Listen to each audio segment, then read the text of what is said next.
L'accès à la souveraineté nationale au Gabon avec la fin de la France-Afrique et les accords de coopération avec la France est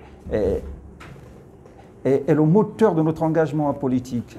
Après plus de 50 ans d'accords de coopération esclavagiste avec la France, ponctués d'une indépendance de pacotille, de la présence encombrante d'une base militaire française au Gabon, le tout soutenu par un cadre juridique qui favorise le pillage de nos ressources par la France et son soutien permanent à la dictature Bongo-PDG, l'heure est plus que jamais venue pour nous de mettre un terme à ce enfumage en signant l'acte de décès de la France-Afrique. Le travail décent, obligatoire pour tous, fait partie de notre ambition politique. Le Gabon est assez riche, il y a assez d'argent. Nous vivons, comme beaucoup de pays, le paradoxe de pays riches, peuple pauvre. Et dans le souci de la redistribution équitable des richesses nationales, l'un des leviers, ce sera notamment accéder à un salaire minimal de 350 000 francs pour les travailleurs du public, obligatoirement, parce qu'ils sont directement gérés par l'État. Pour ce qui est du privé, on ne va pas obliger cet arrimage salarial aux gens du privé, mais il y aura des conventions collectives qui vont régir notamment le paiement sectoriel dans chaque secteur. Pour les Gabonais qui sont payés en deçà de 350 000 francs, il y aura justement ce qu'on a défini ici comme prime d'indemnité salariale de solidarité pour rattraper les 350 000 francs pour ceux qui seraient payés en deçà dans le secteur privé. Donc, que l'on soit Gabonais au public ou au privé, au lendemain de mon entrée en fonction, le salaire minimal sera de 350 000 francs CFA. Promouvoir la gratuité de la scolarité de la maternelle à l'enseignement supérieur avec retour à la bourse du scolaire au supérieur et obligation d'apprentissage des langues locales à l'école. Fournir des soins médicaux gratuits aux élèves étudiants handicapés, femmes enceintes et aux personnes du troisième âge. Revenir à la pénalisation de l'homosexualité, excusez-moi pour les sensibilités des uns et des autres, je n'ai rien contre les sensibilités, les orientations sexuelles, mais c'est ce que je dis que je veux faire, je l'assume, quitte à être mal compris. Réforme également sur le foncier, en concédant l'exclusivité de l'accès aux titres fonciers aux nationaux. Rendre le Gabon aux Gabonais est mon ambition, c'est l'ambition du mouvement panafricain Osons pour l'Afrique dont je suis le président. France dégage. Occupation Mali, coup d'État au Tchad. France dégage. Déguisement du franc CFA, fausse coopération. France dégage. Soutien aux dictatures, massacre et pillage. France dégage. De Djaroya Deka, rien n'a changé. France dégage. De Kaya Bamako, rien n'a bougé. France dégage. Du Burkina Faso, Congo, partout c'est la même galère. France dégage, dégage, dégage. France dégage. Le riche Malekou, que vous connaissez à Gabon d'abord, puisque c'est quelqu'un avec qui nous avons déjà fait beaucoup de travail. Je me souviens encore lors de la première sortie officielle de Gabon d'abord, qu'on avait organisé au Lac Bleu. Je crois que le président Malekou était là. Et il est d'abord d'ailleurs intervenu. Et de tout ce qu'on a fait depuis que Gabon d'abord est créé, il a toujours été à nos côtés. Que ça soit au législatif, que ce soit au niveau des conseillers municipaux, que ce soit au niveau des conseillers départementaux, que ce soit au niveau des sénateurs, vous avez des candidats devant vous qui ont besoin que vous leur donniez les mots qu'il faut utiliser quand ils seront devant les gens pour leur dire « allons-y voter ». Parce qu'un mot que vous sortirez là va sûrement rentrer dans les oreilles d'un candidat qui pourra à l'intérieur vous dire « mais écoutez, telle chose, le président Malekou avait dit ça tel jour, mais il avait raison.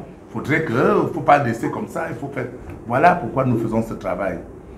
Et nous sommes très heureux de le faire, comme vous le savez, nous sommes toujours là. Et comme vous l'avez dit tout à l'heure, on est là de mieux en mieux et on sait qu'il n'y a plus beaucoup de temps par rapport aux élections. Et puis vous avez des membres de Gabon d'abord qui sont là, mais surtout beaucoup de candidats. La plupart que vous connaissez par là, ce sont des candidats qui vont aller sur le terrain. Donc sur ce, je voulais encore une fois vous remercier pour avoir accepté de vous livrer. Il ne s'agit pas, comme disait hier, avant-hier, le président Ondosa, il ne s'agit pas d'un examen à venir passer pour dire oui, je vais voir, on va me noter. On ne vous note pas. Nous ne vous notons pas. Ce que nous voulons, c'est connaître ce que vous voulez faire et comment on peut relayer ça après. Voilà le but d'exercice. Et peut-être voir tout ce que vous aurez dit, tous les candidats, la plupart qui veulent le changement, et que les gens peuvent utiliser lors de votre campagne. Donc, merci beaucoup d'avoir accepté et je vous passe donc la parole. Vous êtes chez vous, vous le savez, puisque on est habitué à être ensemble. Vous êtes chez vous. Donc, mettez-vous à l'aise, il n'y a pas de souci. Bien, merci, Monsieur le Président Kemvele. Merci donc à Gabon d'abord, même à son président absent, M. Jacques Adiaïno, avec qui on a l'habitude de travailler. Merci à tous les membres du bureau. Merci, messieurs et dames. Merci aux associations alliées. Et merci au peuple gabonais. Bon, je veux dire simple, mon intervention consistera donc à donner un propos liminaire sur la trame de ma vision pour le Gabon. Et puis après, je peux être ouverte à toutes les questions relatives à cette vision ou relatives au Gabon, parce que c'est le Gabon qui nous réunit aujourd'hui. Bon, mon exposé de motifs de ce jour est focalisé sur 3 axes d'intervention qui constituent donc l'épine dorsale de mon offre politique aux Gabonais dans la perspective de la présidentielle de 2023. 3 axes d'intervention dont les éléments constitutifs sont tirés de 2 documents. D'abord, ma déclaration de candidature à la présidentielle de 2023, datant du 25 juin 2022, qui donc dévoile une vision panoramique de mon ambition pour le Gabon. Ensuite, la lettre de cadrage de mon engagement à cette élection qui contient, elle, un condensé des axes prioritaires de cette offre politique. Pour les 3 axes d'intervention de ce jour, permettez-moi, ils sont repartis 1 sur la réforme constitutionnelle. Une réforme constitutionnelle qui entend revisiter le paysage institutionnel existant en musclant les institutions constitutionnelles composant l'exécutif dans un souci naturellement de mieux servir le Gabon et les Gabonais. En deuxième point, la question de la meilleure redistribution des richesses nationales qui est un serpent de mer qui ne parvient pas à être matérialisé. Nous entendons en faire un breviaire de gouvernance politique. Et dans cette meilleure répartition des richesses nationales, elle permettra aux Gabonais naturellement de jouir pleinement de l'immensité des richesses dont regorge le pays en recentrant l'économie nationale aux mains des nationaux. Ce n'est pas un secret que tous les pans, sinon les principaux pans de l'économie gabonaise échappent aux Gabonais, tout en nous réappropriant notre identité et nos valeurs. En troisième point, sortir le Gabon des griffes de la France impérialiste. C'est un peu la représentation de cette banderole France dégage. Vous allez donc de la France impérialiste et de la dictature Bongo PDG qui est un peu le sous-traitant de cette France impérialiste. Toute chose donc qui passe par la fin des accords de coopération esclavagiste, c'est important, avec la France, la neutralisation de son homme de main, le système Bongo PDG, son bras armé, la fin de la célébration de la fête du 17 août au profit d'une fête nationale de libération. Pour la petite histoire, la fête du 17 août, l'histoire nous le rappelle, c'est la France qui nous l'a imposée. Le lancement d'un lobbying pour la réécriture du droit international, un droit international qui est à la pratique trop complaisant face aux dérives autocratiques des dirigeants occidentaux. On remarque notamment, par exemple, que la CPI s'intéresse bien aux dirigeants du tiers-monde, notamment les Africains, mais quand les présidents ou les dirigeants occidentaux sont coupables d'actes blâmables, de dérives à ciel ouvert, la CPI est curieusement muette. Dans le même élan, nous engagerons le Gabon dans le chantier de la rédaction d'une nouvelle constitution. Une constitution que nous voulons impersonnelle et ce à l'opposé des constitutions taillées sur mesure par le clan Bongo. La dernière révision en est un exemple patent. Donc je vais aborder le point 1 de la nécessité de la réforme institutionnelle au Gabon. Notre projet de réforme des institutions au sommet de l'État intègre au sein de la présidence de la République une cellule de renaissance africaine chargée de piloter sous le contrôle du chef de l'État les projets d'émulation d'accès à la souveraineté nationale sur le continent. L'accès à la souveraineté nationale au Gabon avec la fin de la France-Afrique et les accords de coopération avec la France est le moteur de notre engagement en politique. Une fois acquis cela, nous voulons que le succès de l'émulation gabonaise fasse école partout sur le continent. Une présidence de la République qui s'appuie sur 2 piédestaux institutionnels chargés de la mise en musique du programme du chef de l'État. D'abord, le traditionnel gouvernement, comme dans tous les pays du monde jusqu'ici, piloté par un Premier ministre qui rend directement compte au président de la République. Ensuite, en termes d'innovation, un Conseil national de surveillance chargé de la qualité de la vie. Il s'agit d'une institution constitutionnelle dirigée par un collège de 9 membres avec à sa tête un président, secondé d'un vice-président, tous deux accompagnés dans leur mission par 7 commissaires membres. Le Conseil national de surveillance chargé de la qualité de la vie ne rend pas compte directement au président, même s'il rend compte au président, mais cette fois-ci, il rend compte à la nation via le Parlement réuni en congrès de la gestion des fonds publics et des fonds d'intérêt public aux mains des ordonnateurs de crédit au moins une fois l'an. On va revenir sur quelques missions de ce Conseil national de surveillance chargé de la qualité de la vie. Dynamiser le secteur parapublic par la création et la gestion des industries de transformation, de pôles économiques de vente des biens et de services, afin de résorber le chômage rampant et d'accompagner le gouvernement dans la mise en œuvre de la politique du travail décent obligatoire pour tous. Oui, le travail décent obligatoire pour tous fait partie de notre ambition politique. Nous sommes environ 2 millions d'habitants, nous sommes un pays riche, on a des forêts riches, on a des sous-sols riches. Malheureusement, ces richesses ne profitent pas grâce à une industrialisation poussée. Nous pensons que c'est possible de trouver le travail à tout le monde. Et même le Code du travail actuel nous donne assez de possibilités. En réalité, il demande aux sociétés privées de n'embaucher les Gabonais que lorsque la main-d'œuvre locale dans un domaine précis n'est pas trouvée. Je prends seulement l'exemple des stations qui sont truffées. On n'a rien contre les étrangers, ils sont truffés d'étrangers, alors qu'il y a des Gabonais qui peuvent faire ce boulot. Je ne pense pas que au niveau des stations, il y a des carences de compétences au plan local. Surtout que la compétence n'est pas forcément pour ce seul point. Et il y a plusieurs secteurs comme ça qui peuvent servir de contre-exemple dans le respect de cette disposition du Code du travail. Assurer l'exécution du paiement d'une indemnité salariale de solidarité au bénéfice des Gabonais du secteur privé exerçant une activité professionnelle encadrée par la législation dans et en dehors du territoire national en percevant des revenus en deçà du salaire minimal national qui est de 350 000 francs CFA. Voilà, donc le Gabon est assez riche, il y a assez d'argent. Nous vivons, comme beaucoup de pays, le paradoxe de pays riches, peuple pauvre. Et dans le souci de la redistribution équitable des richesses nationales, l'un des leviers, ce sera notamment accéder à un salaire minimal de 350 000 francs pour les travailleurs du public, obligatoirement, parce qu'ils sont directement gérés par l'État.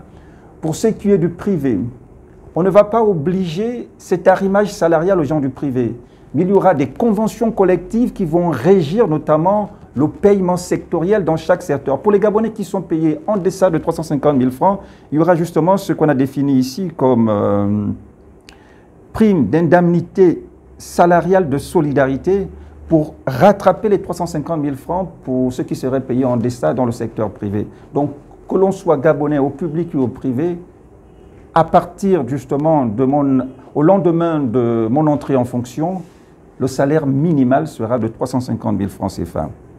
Contrôler et auditer, nous sommes toujours dans les missions du Conseil national de surveillance chargé de la qualité de la vie.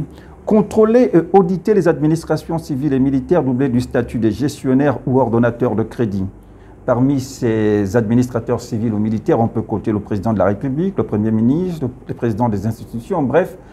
Les dispositions existent, mais avec la gestion calamiteuse et au brouillon du Gabon par le clan Bongo, je ne sais même pas si le président de la République est contrôlé sur les fonds mis à sa disposition. Non, ça ne se passera plus comme ça. Le Conseil national de surveillance chargé de la qualité de la vie veillera et tracera les ordonnateurs de crédit pour savoir combien ils ont reçu, qu'est-ce qui a été dépensé, pourquoi ça a été dépensé. Engager l'État dans la recherche des partenaires extérieurs avec le soutien des ministères techniques. Valider les contrats d'intervention des sociétés concessionnaires.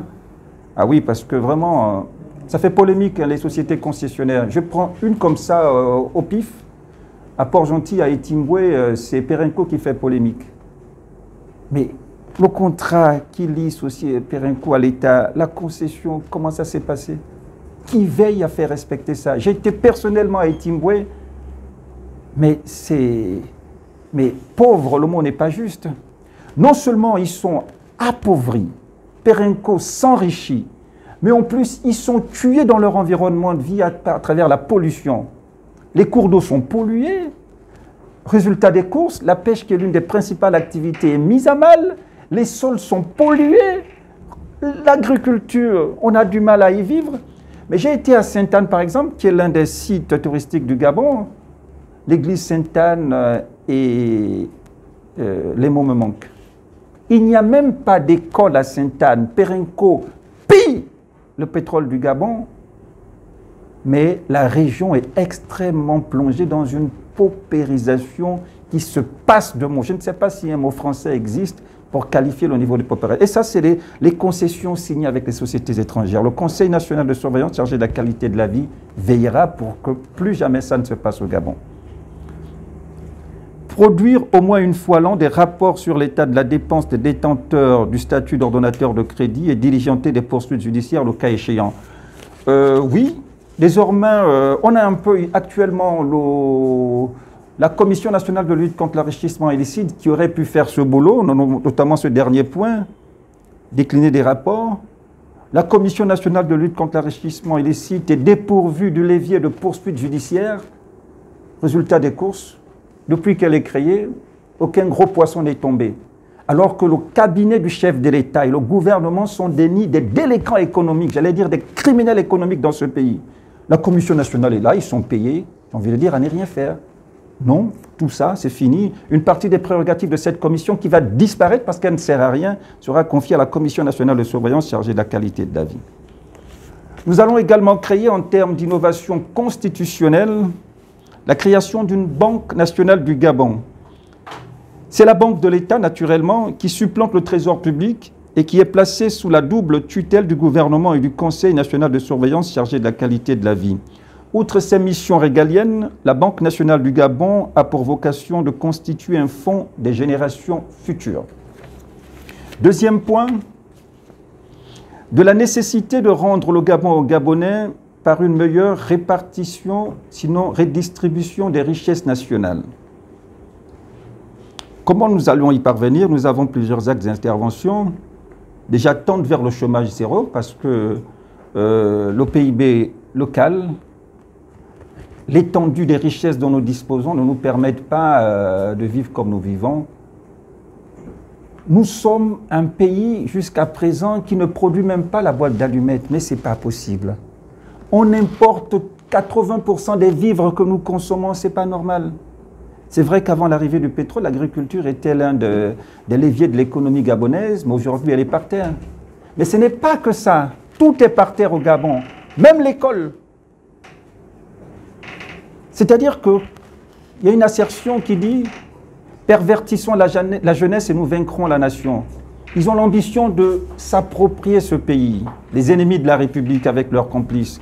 Et c'est de notre devoir de barrer la route à ces gens, ne serait-ce qu'au nom de la mémoire de nos ancêtres pour lesquels nous nous sommes levés tout à l'heure, et au nom de nos enfants, et des enfants qui ne sont pas encore nés dans ce pays.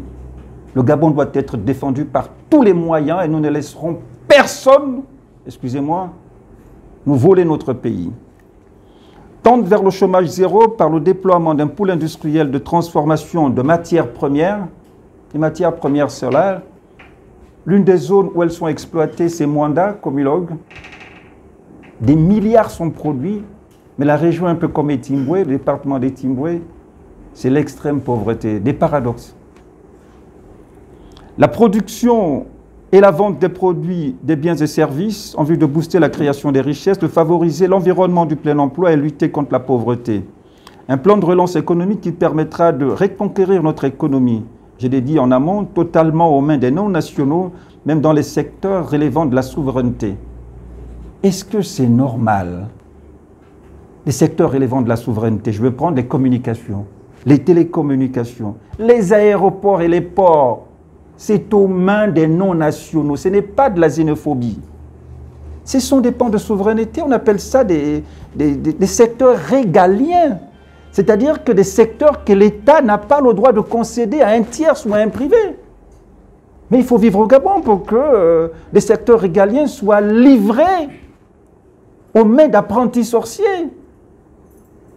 Parce que derrière ça, des personnes, des individus ont des intérêts particuliers à tirer de tout ça, que le Gabon tombe, en tout cas ils s'en foutent, tant que leurs poches et leurs ventres sont pleins, le reste ils s'en foutent, ça doit cesser. Tout est aux mains, les leviers de l'économie. Je vais un peu citer quelques-uns, l'import-export, la vente en gros et détail, le transport, l'agroalimentaire, j'ai cité la communication, l'exploitation forestière. Vous connaissez un Gabonais qui a un pan ou une parcelle majeure de l'exploitation forestière au Gabon, à part les petits gars qui essayent de se débrouiller, qui, à la limite, font de la sous-traitance. Rendre le Gabon aux Gabonais est mon ambition, c'est l'ambition du mouvement panafricain Osons pour l'Afrique dont je suis le président. La liste n'est pas exhaustive, bien sûr.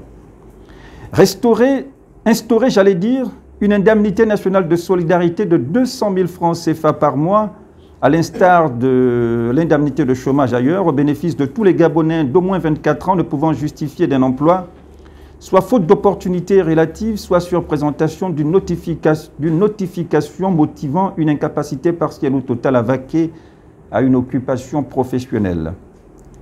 Donc, ailleurs, il existe la prime de chômage. Mais la prime de chômage, c'est une prime encadrée par l'Organisation internationale du travail, l'OIT. Elle est destinée aux personnes qui font montre d'une habilitation professionnelle, mais qui, pour une raison ou une autre, pour une raison indépendante de leur volonté, n'arrivent pas à trouver un emploi. Mais l'indemnité nationale de solidarité, ça serait certes aux chômeurs seulement, mais aussi aux personnes du troisième âge et toutes les personnes d'au moins 24 ans qui, pour des raisons sensées, n'ont pas de boulot. Parce qu'on estime que la répartition équitable des richesses nationales, la richesse nationale ne doit pas venir qu'aux agents du public, qu'aux politiques, qui s'enrichissent dans des compromissions à n'en point finir. Non, les richesses nationales doivent revenir à tous les Gabonais, actifs ou non. Ils n'auront pas les 350 000 francs qui sera le salaire minimal, mais au moins une indemnité pour ne pas être mendiants dans leur pays ou de vivre au village et attendre que les gens de Libreville envoient 5 000, 10 000 francs en passant. La richesse nationale doit profiter à tous, actifs ou non. Mais les actifs doivent prouver qu'ils n'ont pas pu travailler. Parce que si un actif refuse de travailler en disant que je vais bénéficier de l'indemnité nationale de solidarité de 200 000 francs, je peux rester à la maison, ah, je suis désolé. Nous allons prôner le plein emploi, trouver du boulot pour tout le monde. Celui qui refusera le boulot au prétexte qu'il y a une prime nationale de solidarité n'en bénéficiera pas. Donc elle aussi, elle sera encadrée. Fixer le plancher du salaire minimal national, je l'ai dit, à 350 000 francs CFA. Promouvoir la gratuité de la scolarité de la maternelle à l'enseignement supérieur avec retour à la bourse scolaire, à la bourse du scolaire au supérieur et obligation d'apprentissage des langues locales à l'école. Oui, un petit commentaire sur ça, c'est que j'ai dit qu'il faudrait qu'on reconquiert notre identité, notre culture. Aujourd'hui, malheureusement, on est fiers dans notre école d'apprendre l'anglais, l'espagnol, le marandin, le mandarin, et parfois même le chinois. Et le mandarin, c'est la langue chinoise, voilà. Et parfois, je prends même n'importe quel exemple. On n'apprend pas le swahili, une langue africaine. Nos propres langues, on n'apprend pas et on a l'impression d'être des êtres supérieurs quand on parle anglais, chinois, arabe, on est là, moi je suis... Mais non, mais franchement, jusqu'à quand notre identité se meurt? On ne parle pas pour nous, Guissir, Fan. On est là. Et il y a également, au niveau de l'école, nous devions revenir justement à l'apprentissage des programmes scolaires qui intègrent majoritairement l'histoire du Gabon, je veux même dire la vraie histoire du Gabon. Parce que là, nous subissons une école gabonaise dictée par l'Occident, à l'image des indépendances. Mais on déconstruit l'Africain dans ces écoles-là. On nous apprend à penser comme les Blancs. On connaît plus dans l'école actuelle qui était la grand-mère de Jacques Chirac, qui était la sœur de Bombay.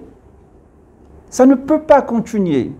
Il faudrait qu'on restitue l'histoire apprise à l'école, qu'on dise que la conférence nationale a eu lieu en 90, Renjambe a été assassiné parce qu'il défendait le Gabon, Ali Bongo et Omar Bongo ont volé les élections de telle année à telle. On doit restituer l'histoire propre du Gabon. C'est pourquoi je suis candidat. Pour restaurer ça, l'école ne doit plus être un lieu d'apprentissage d'une civilisation occidentale qui décide de nos manuels. Nous devons décider de ce que nous devions donner à la future élite et de comment nos jeunes Gabonais doivent être formés. Cet enseignement copié-collé à l'Occident, c'est fini. Fournir des soins médicaux gratuits aux élèves étudiants handicapés, femmes enceintes et aux personnes du 3e âge.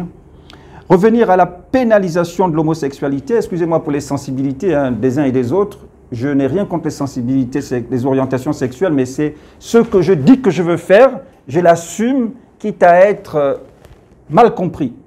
J'ai dit ce que je veux faire pour le Nouveau Gabon. Si ça heurte les sensibilités, ah, excusez-moi, mais je veux le faire quand je serai élu président du Gabon. Ce plan de dépénalisation de l'homosexualité a été imposé contre la volonté du peuple. La preuve, c'est qu'il y a eu une levée de bouclier dans tout le Gabon. Le PDG et même les députés PDG qui ont voté contre ont été convoqués et sommés de s'expliquer. Parce que c'est un groupuscule qui veut nous entraîner, je le dis et je l'assume, dans des visions d'un monde occidentalisé. L'Occident a perdu toutes les valeurs et ils veulent entraîner le monde avec eux dans leur déroute. Je pense que c'est de la déroute et moi, président du Gabon, le retour à la pénalisation de l'homosexualité sera de mise. Créer sur toute l'étendue du territoire national des centres multidimensionnels d'immersion culturelle visant à la réappropriation de l'étendue de notre patrimoine culturel et matériel et immatériel. Inverser la hurissante courbe d'importation de plus de 90% des produits vivriers présents sur le marché gabonais, je l'ai dit en amont également, par la mise en route d'une politique agricole nationale offensive, des importations qui coûtent chaque année plusieurs centaines de milliards de francs CFA aux contribuables. Mais pourquoi donner ce pays, cet argent à l'étranger? On peut planter, on peut lancer. D'abord, on a des greniers agricoles comme le Wellington, l'Angounier, pour ne citer que cela. Pourquoi avoir tué cela alors que ces agricultures, même à l'époque villageoise, permettaient à certaines personnes de ne pas être obligés d'acteurs politiques, d'envoyer librement leurs enfants à l'école, de vivre librement, de marier librement leurs femmes. Mais aujourd'hui, on nous a tout renfermés à dépendre de la politique, à s'agenouiller devant les politiques. Et actuellement, la politique est menée par le PDG et ses alliés. Si vous ne vous soumettez pas à nous, vous mourrez. Non, il faut relancer le secteur agricole, surtout que nous avons des greniers agricoles, des terres agraires qui ne demandent qu'à être utilisées. Dieu nous a bénis des terres agraires et un climat favorable à l'agriculture, des pluies qui tombent tout le temps. Réforme également sur le foncier en concédant l'exclusivité de l'accès aux titres fonciers aux nationaux pour mettre un terme aux scandales sans pareil dans lesquels les Gabonais sont constamment expropriés de leurs terres, de leur pays par des ressortissants étrangers. Je crois que je n'ai pas besoin de faire de commentaires. Ces derniers jours, ça a encore fait l'objet d'actualité. On ne peut pas continuer. Je n'ai rien contre les étrangers. Je ne suis pas xénophobe. Mais vous vous rendez compte? Maintenant, aujourd'hui, ce sont les Béninois, les Libanais, les Camerounais qui nous vendent des terrains chez nous. Où va le monde? Non, non, non, non, non. Moi, président, l'accès aux titres fonciers sera l'exclusivité des nationaux. L'exclusivité des nationaux. Et ces scandales-là qui sont favorisés par l'administration Bongo, ça va s'arrêter. On ne peut pas, non, non, non, on ne peut pas quand même nous chosifier jusqu'à ce niveau dans notre pays. Est-ce qu'un Gabonais peut aller au Liban, même rêver, avoir une propriété foncière à grande échelle? Est-ce que vous pouviez aller au Cameroun voisin, chez nos voisins, ce sont nos frères, et décider de vendre un terrain à un Camerounais? Mais on va vous brûler vif. Mais ce n'est qu'au Gabon où des incongruités de ce genre existent. Il faut des hommes politiques forts qui aiment le Gabon et qui décident de rendre le Gabonais aux Gabonais. Je vais au troisième point. De la nécessité de mettre fin à l'impérialisme occidental et d'arrimer le droit international aux nouveaux standards du monde globalisé. Après plus de 50 ans d'accords de coopération esclavagiste avec la France, ponctués d'une indépendance de pacotille, de la présence encombrante d'une base militaire française au Gabon, le tout soutenu par un cadre juridique qui favorise le pillage de nos ressources par la France et son soutien permanent à la dictature Bongo-PDG, l'heure est plus que jamais venue pour nous de mettre un terme à cet enfumage en signant l'acte de décès de la France-Afrique. La fin de ce règne apocalyptique passe par la fin des accords de coopération bidons qui nous lient à la France. Un renouveau politique qui scellera au passage la fin de la présence surarmée au Gabon de soldats français répondant directement aux ordres de la France. Une autre incongruité. Sur le sol gabonais, l'armée la plus équipée, c'est l'armée française. Je ne sais même pas si, actuellement, nous, on peut envoyer ne serait-ce que 2 militaires avoir un petit poste de présence en France. Même en banlieue, ils vont refuser. Ils ont toute une armée qui est surarmée, donc plus équipée que toutes les unités de défense et de sécurité. Vous pensez qu'on est un pays indépendant ? C'est pourquoi il faudrait qu'on mette un terme à ces accords de coopération qui nous octroient une indépendance de pacotille. Dans la foulée, nous acterons la fin de la célébration de la fête du 17 août, abusivement appelée fête de l'accession du Gabon à la souveraineté internationale. La rupture avec cette escroquerie politique savamment entretenue fera place à l'an 0 de la fête nationale de libération, dont la date de commémoration, choisie parmi les temps forts ayant positivement marqué la marche du Gabon vers son affranchissement du joug impérialiste, sera cette nouvelle date justement de la fête nationale de libération adoptée par référendum, contrairement au 17 août qui nous a été imposé par Paris. La fin du franc CFA n'est pas en reste, symbole majeur de la mainmise de la France sur notre économie. Une monnaie de singe qui constitue une charte de plomb à toute hypothèse de réel développement des États africains placés dans le giron de la France. La France, c'est pour dire beau, sinon de la France-Afrique. La réécriture du droit international s'inscrit en bonne place dans l'ossature de notre offre politique.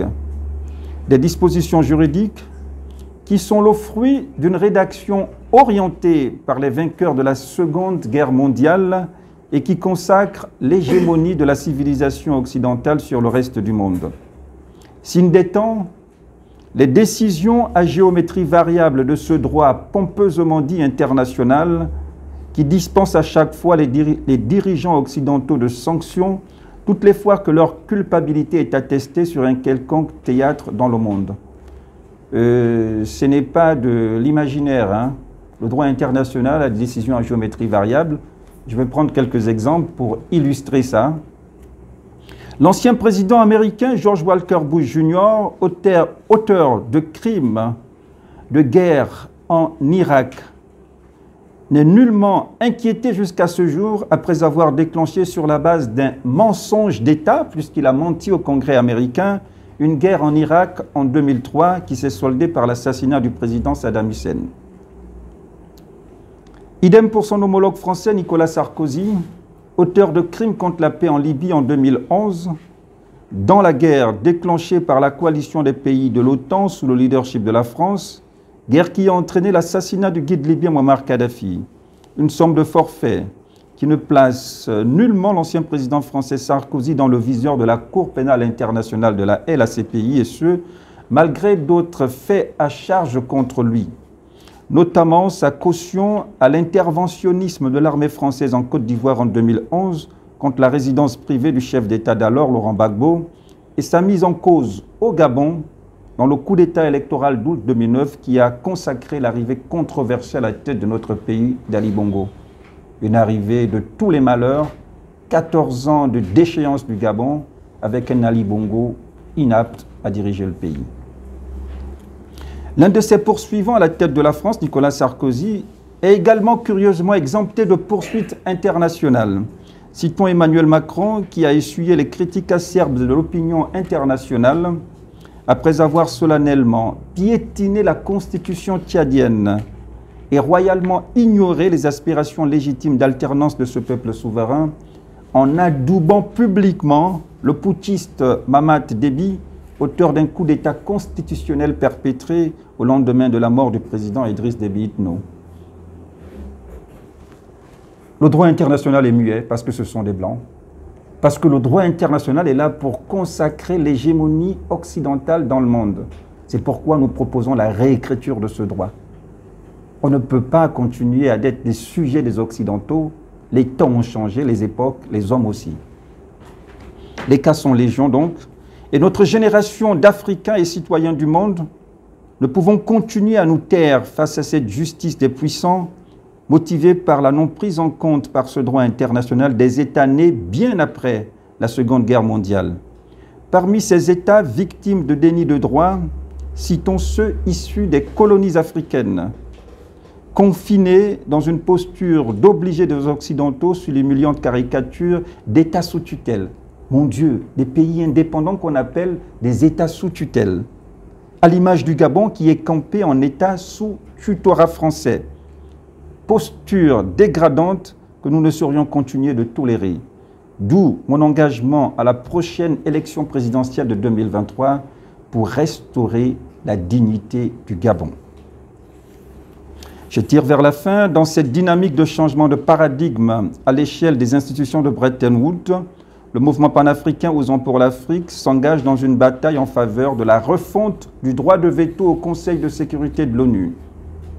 Nous bataillerons pour la fin de la séquestration de ce droit de veto par seuls 5 pays au profit d'un principe rotatif qui concédera cette position privilégiée à un pays par continent sur la base de l'élection d'un État parti désigné par ses pairs.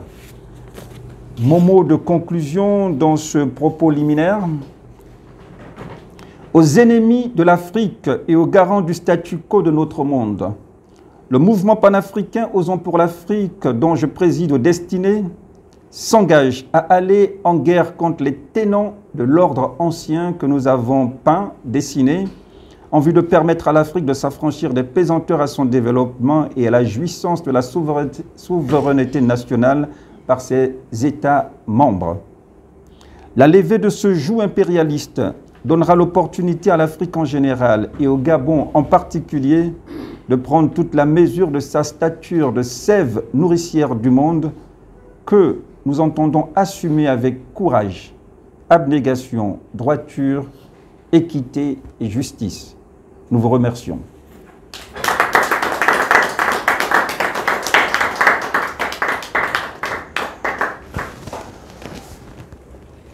Ça a été peut-être un peu long, mais... C'est pas long du tout. Ah bon? Moi, j'allais même demander, parce qu'aucune caméra regarde les gens qui applaudissent. Est-ce que vous pouvez tourner vos caméras pour prendre des applaudissements? Applaudissons pour...